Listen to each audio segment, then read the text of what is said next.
Good morning. You're listening to Money Matters. Imagine you've spent the last decade of your life in rigorous medical training, emerging as a doctor ready to heal and serve, only to realize that navigating your career's financial and contractual aspects feel like facing a whole new beast. Welcome to today's Money Matters, where we dive deep with Ethan Nkana, the CEO of Rocky Mountain Agency. Ethan stands at the forefront of a movement that champions physicians at both the dawn and the twilight of their careers, ensuring they're not just healers, but savvy negotiators who can secure their worth and their financial future. Whether you're a fresh faced doctor embarking on the noble path or a seasoned veteran contemplating retirement's financial intricacies, Ethan's expertise is your beacon.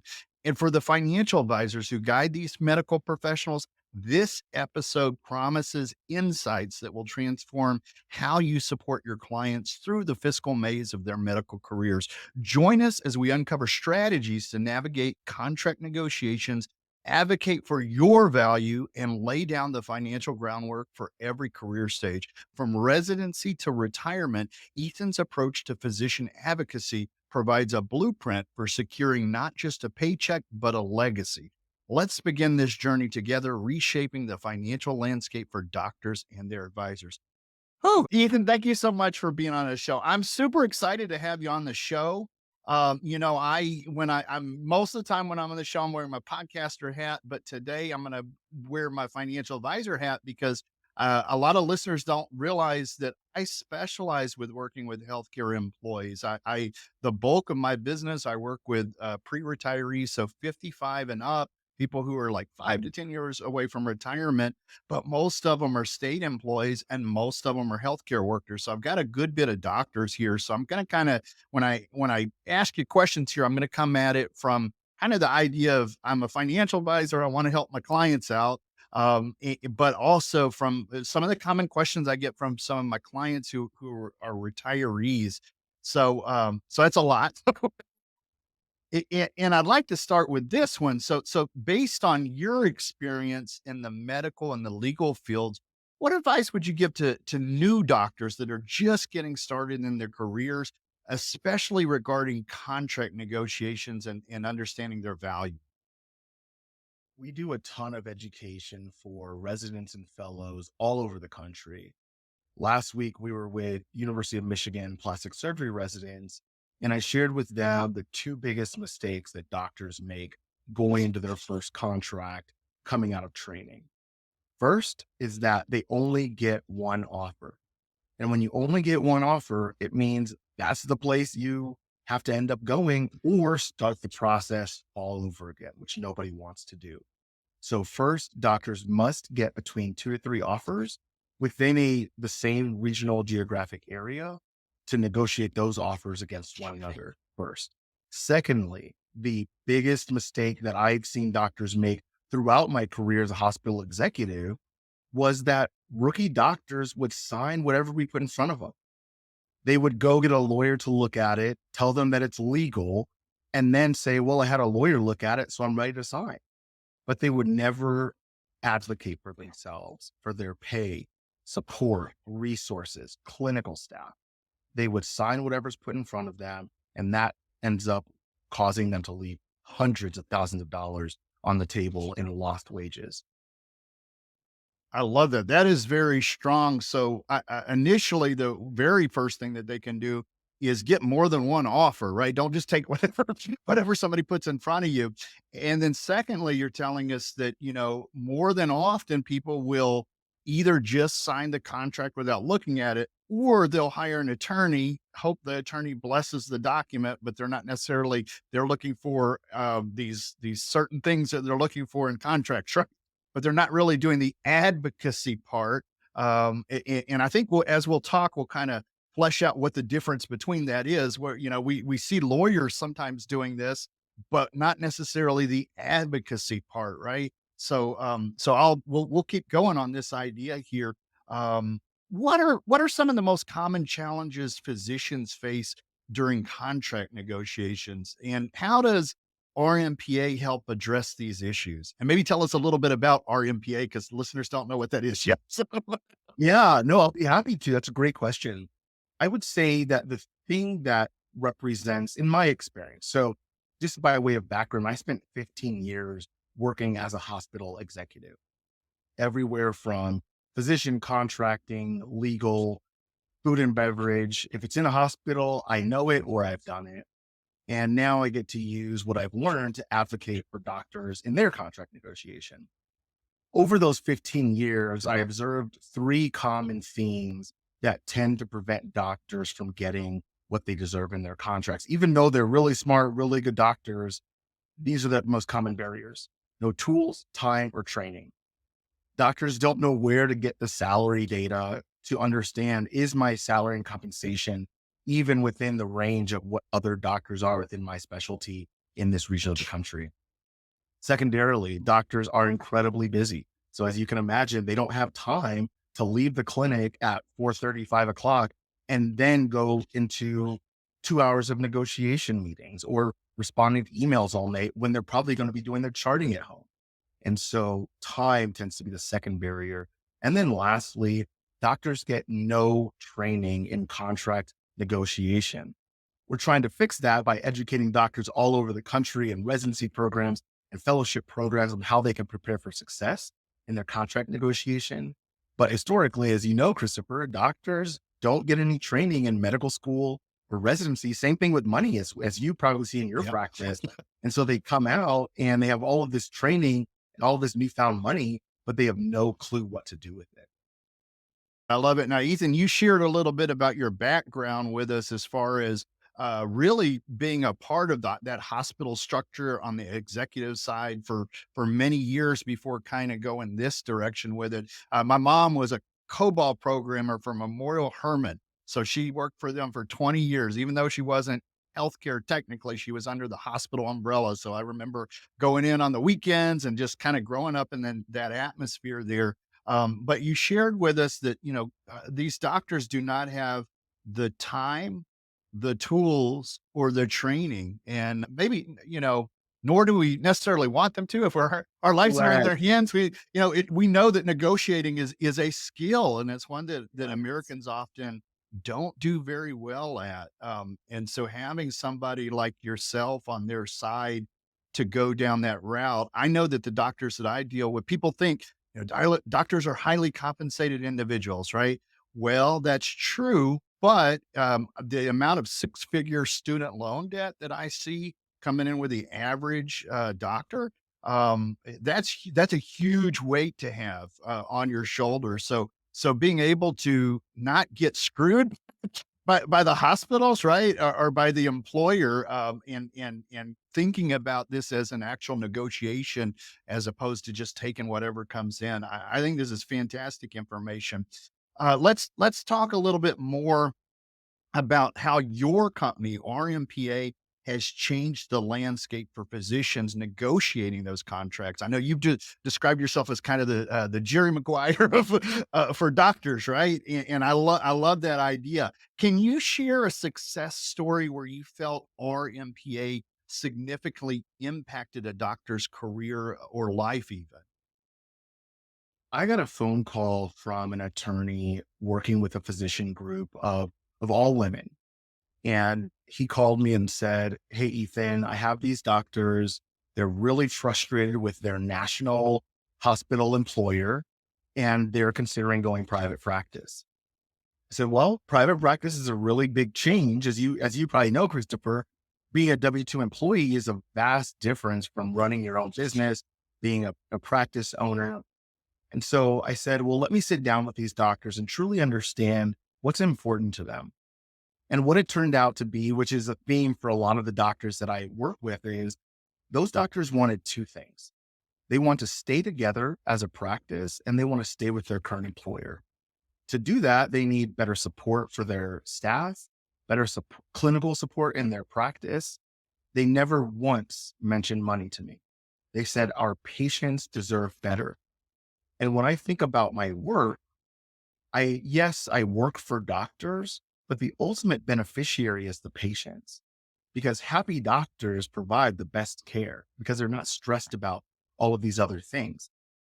So I sit down with these six doctors and we talk about what their goals are. Now, while 6 individuals all have individual priorities, we're going to advocate for you as a collective. And what we did is we sat down with their employer, and Christopher, they said the exact thing I expect them to. Like I sat with those guys for 15 years. Ethan, if you pay them one more dollar, we're going to end up in jail.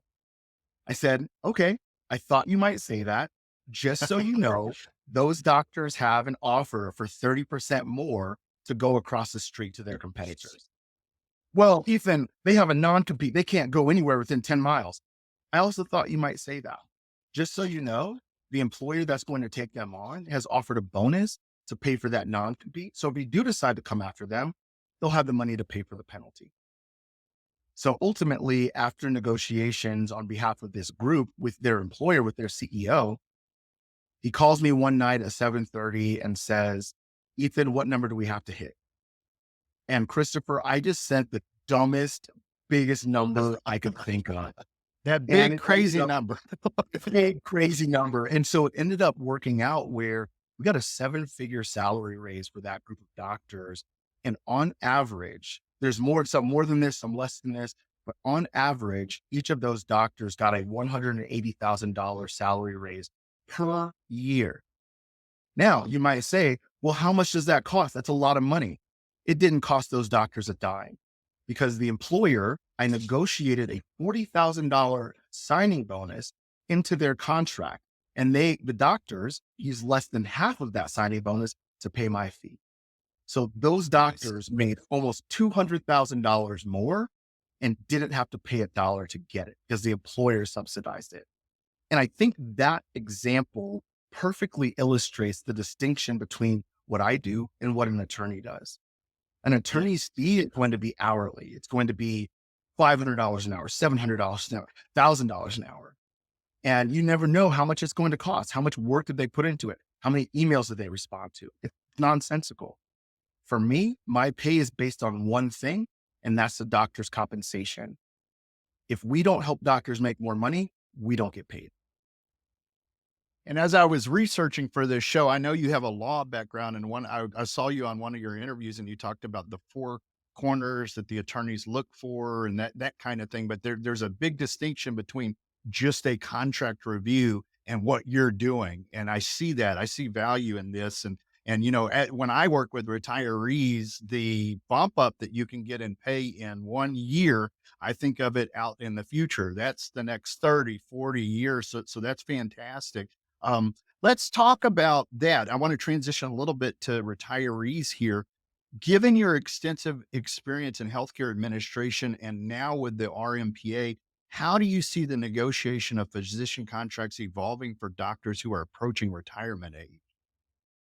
I think those doctors need to be more proactive than potentially doctors earlier in their career. Just by way of example, I have a doctor who was approaching what I believe to be his final contract, 63, internal medicine doctor. And when I initially did our assessment, I looked at his salary and compensation and my heart just broke. This doctor who had 30 some odd years in the business and was fiercely loyal to his employer was being paid the same as the rookie doctors I was negotiating contracts for. And so for that doctor, I knew, even though I'm not a financial expert, Christopher, I rely on people like you for that. I knew no matter how much money I make this doctor, we're not going to make up the ground from the last 30 plus years of not advocating for himself. So I think that emphasizes and amplifies the importance of doctors who are looking to sign their last deal or potentially their penultimate deal. How are you preparing yourself for the next chapter in your career? I'm working with a doctor right now who's selling her practice and looking for the next owner of the practice to continue its legacy. And so she's thinking about how can I, one, allow my patients to continue to be cared for beyond my career? And secondarily, how can I secure finances to fund my retirement long term? So I think it becomes much more important. While it's important for every doctor throughout your career, it becomes even more important to make sure you negotiate that last deal or the penultimate deal, because where else is money going to come from after that? Right. That's your income sources. Basically, you're turning off your paycheck at that point. Mhm. Right. So Mhm. that's a huge thing. It's interesting the story you shared with us about the 6 women and the practice earlier. Um, Gender, we're here in the middle really of Women's History Month, and I'm seeing that gender might play a role in this. How has the role of gender unfolded when it comes to paying healthcare workers, doctors, specialists? What does that look like? I wish I could take credit for this, Christopher, but my mom is a doctor. And when I started my firm nearly 5 years ago, she pointed this out to me. And she said, Ethan, you need to pay special attention to women doctors. There's challenges and experiences we face that go unheard and untreated. And just as a quick example, so the data says, I'll give you the data first. The data says that women generalists make about $30,000 less, $40,000 less than their male counterparts. So that's like 20%, 15%, give or take on Wow. this. Wow. Yeah, it's a big number. On the specialist side, that number can grow up to about $97,000 on average. So almost six-figure difference for the same job. We can certainly delve into all the reasons, the analysis to support that. But for me, it doesn't matter. We should fix it. Right. Right. Right. I got a call from a doctor in New York 2 weeks ago, and she was in tears. And she said, Ethan, I signed a contract over a year ago. I was approached by my employer. So I'll give you the number. The salary that she was starting at was $230,000. The employer approached her and said, we're going to change your guarantee to 120,000, but we're going to supplement that with a volume bonus. So if you're busier, you'll make a bunch more money. You'll make way more than the 230,000 we're paying you, but you're going to earn it. She says, okay. Turns out that volume bonus never materialized. So that doctor, Christopher, and you can appreciate the impact of this financially, that doctor took a $110,000 pay cut. I don't Wow. care if you make 900,000. I don't care if you make 500. If you get your pay cut in half, you feel that. So this doctor calls me and says, they've now presented me with another contract at 200. And I said, well, that's still 30,000 a rookie deal. Are you worse now as an experienced doctor than you were as a rookie? Of course not. So this doctor has effectively negotiated a $140,000 pay cut over the last year and a half. And she called me and said, I don't know what to do. I don't know how to do better. I don't know what my options are. And I think that is the experience of more doctors than we allow ourselves to acknowledge. They're burned out, they're overworked, underappreciated, and underpaid. And Christopher, here's the thing. We always make our doctors more money, but doctors never call me about that.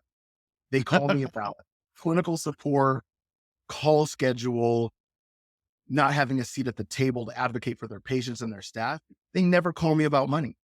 It's a nice little side effect that would make them a bunch of it, but they never call us and say, we want more money. Doctors just want to provide care for their patients. That's it. I love it. Talking a little bit more about people or doctors or healthcare workers who are later in their career. What challenges do physicians face when negotiating contracts later in their careers, and how can they overcome these challenges to secure their financial future? I think it's a problem of mindset. As a hospital executive, I never looked critically at a doctor later in their career in terms of bringing them onto our team as a physician. But I have worked with doctors who, pardon me, I have worked with doctors later in their career who have said, I don't know that I have other options at this point in my career. I don't know that someone else is going to be willing to take me on. And the reality of it is that those doctors self-sabotage by not actually going out and exploring their options. Derek Jeter said, loyalty one way is stupidity. And I think a lot of times doctors can be stupid. Doctors can stay with an employer to be loyal, and it's not reciprocated. And so a question I'll ask them is, what has the employer done to actively show you their loyalty to you that you could tangibly touch and demonstrate? Usually it's nothing. Well, they accommodated my schedule. They accommodated this. They accommodated that. Well, that's great, but just know they're underpaying you by $50,000. Is that worth it to you? Wow. That's a lot to just be there and thinking that they're looking out for you. And I'll share this with you. And I don't know if you've heard this before, but since I work with state employees, the colleges in Texas are attached to the hospitals, right? I saw during the pandemic I do uh, compensation reviews. So if somebody gets offered a voluntary separation, I'll get a second set of eyes on it, right? I'm not an attorney, but I'm looking for things that they might not have on their radar, right?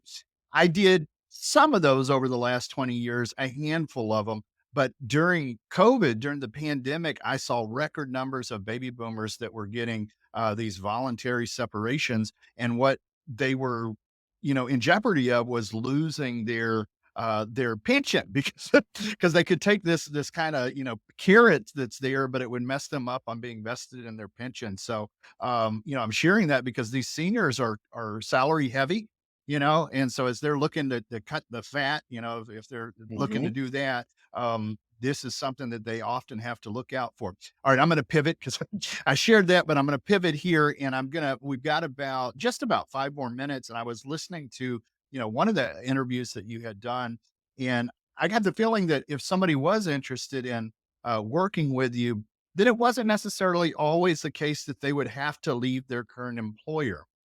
They might, but then there are situations where they stayed. And you mentioned the team earlier that they had a really good cohesion. They like working together. Can you speak to that? And I'm going to say keep it concise because we got 5 minutes, but speak to that for me. Our goal is for every doctor to stay with their employer and get paid what they deserve right where they are. Doctors must be willing to stand up and advocate for themselves, potentially locking arms with their partners. But we want doctors to stay where you are with the resources you need, the schedule that honors your lifestyle and your values, and pay that is competitive for your market and specialty. Wow. Okay, so I think that's good news for them because you did mention that they'll get these grooves with the team that they're working for, and they don't necessarily want to disrupt that. But on the other hand, they don't want to get stuck, being taken advantage of. No, nobody likes that, and you don't know what you don't know until you get the data behind what people are being paid currently. That happens in any career, really. You'll do something for 20, 30 years, and you look back, and the income's just gone up there. So having somebody like yourself to go in there and telling people what they're worth, it seems like a really good thing to a conversation to bring here. In the last, few minutes that we have on this show, what have I forgot to ask you that you'd like to let doctors, healthcare workers know? I think your questions were phenomenal. The plug that I often like to leave for doctors is don't need to wait until your contract is up to renegotiate. In fact, if you wait until your contract is up, your employer is going to take advantage of you. You must renegotiate your contract right now. If you wait, your employer is going to use that timeline to what I call slow play you. Well, we've got approvals and it's got to go to legal, and we're never going to get that done by the expiration date. Doctors can and you must renegotiate now. And if your employer is not willing to honor what you need to provide the best care for your patients, maybe it's time for you to go to grow. Love it. I love it. Artificial time constraint is always a thing for negotiation, right? They'll put this out there and you're waiting and you're waiting and it's just BS. Right? So the reverse of that, the idea that there's no better time than now. If not now, then when, right? So fantastic. Ethan, thank you so much for being on the show today. For listeners who'd like to find out more about you, where's the best place for them to get more information? The two best places are on our Instagram, Physician Agency, and we just launched our YouTube channel, The Doctor's Agent. So we have a ton of resources and educational resources for doctors to prepare themselves for success in their contract negotiations. I love it. So if you're driving right now, you don't have to stop. We'll have that in the podcast notes as well. And then on our YouTube channel, we have a link for partner YouTube channels, people who've been on the show, and so we'll put that in our featured YouTube as well. There, Ethan. Thank you so much. Have a great rest of the day, there. Yeah, it's been a delight, Christopher. Thank you.